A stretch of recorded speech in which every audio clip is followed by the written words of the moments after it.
strap. Yeah. And then take your strap and fold it in half. Probably don't need the whole thing. And find a comfortable position for the feet. So around hip distance doesn't have to be perfect, something comfortable. And then take hold of your strap, relax the front ribs, nice pelvic neutral, so that means pelvis bone, hip bones, parallel with the wall behind me. Relax the front ribs down. And if you look at your feet, try to line up the outer edge of the feet with the outer edge of the mat at the minimum, so we're not like this.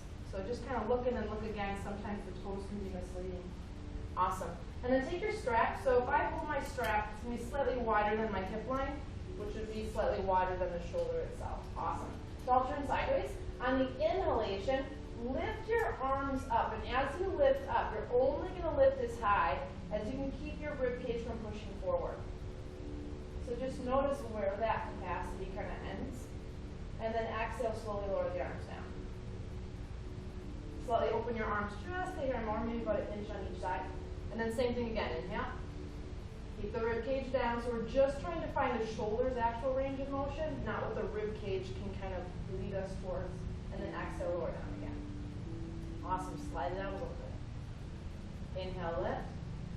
Breathe wide into the lungs. And then exhale, lower down. And then one more time, open it up. Inhale, lift. And then once up, I want you to think about reaching up through the knuckles and pull out on your strap. So instead of pulling wide this way, I want you to reach up and out, still anchoring the front ribs. Drop your chin to your chest now, and keep moving your knuckles up to the wall and ceiling behind you. Inhale through the nose, and exhale through the nose. So the shoulder's range of motion, or lack thereof, has a lot to do with the shoulder blade. So if you feel like your arms are not wanting to go where you want them to go, that's really the scapula. It's either not moving or it's kind of locked in place, hypermobile, any of the above. And then exhale, lower the arms down again. Now take your arms out to the full range of the strap, or at least pretty close. Inhale, lift one more time. Again, keep the front ribs down. This time I want you to drop your shoulders down as much as you can. Feel the shoulder blades roll in towards each other. So you're actually going to kind of pinch them towards your spine without bending the elbows.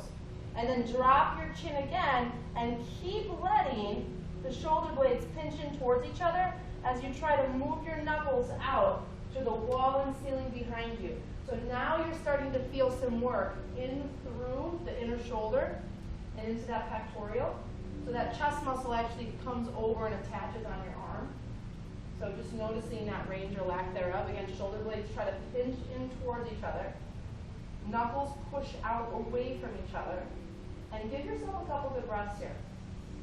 So fascia is going to take at least a good minute to slowly start to kind of become more taffy-like.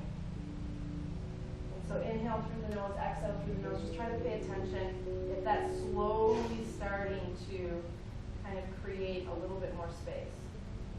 Push out through the knuckles, let your shoulder blades continually sink in towards each other, and see if you can start to open up that range. Even just a little bit, even just a hair.